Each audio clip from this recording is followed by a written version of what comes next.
The first thing that comes to mind about my dad serving aboard the ship is pride. Daddy was involved in the invasion of Normandy, which initiated the defeat of German Nazi forces. He also was involved in the invasions of North Africa, southern France, Iwo Jima, and Okinawa.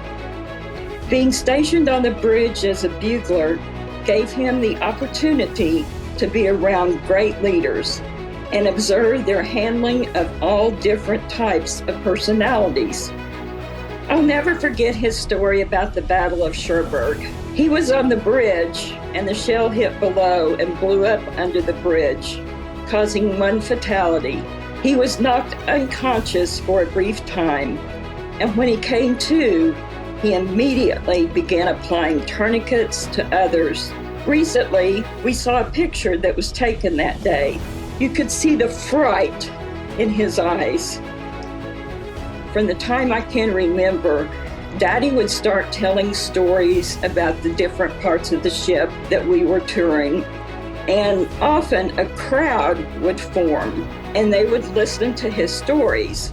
Our family began to realize that this ship was more than just a piece of floating steel.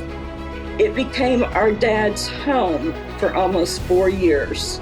And the last time he visited the ship in a transport chair, unable to walk the distance, he had his grandson pause as he proudly saluted his beloved ship.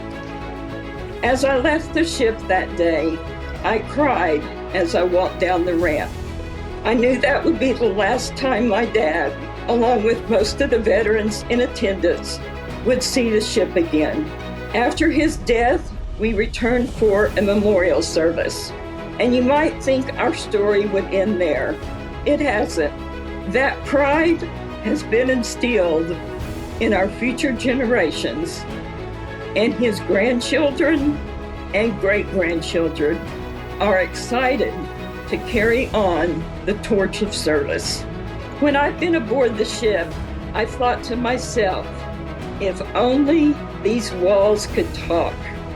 The most powerful history lessons are shared by those that live that history. A ship is simply cold steel by itself. It's the crew that brings it to life, and it's the history and memories of that crew that make the story of the Texas what she is today. Supporting the Battleship Texas Foundation is more than just a donation. With your support, this important piece of our naval heritage will be preserved now and for many years to come.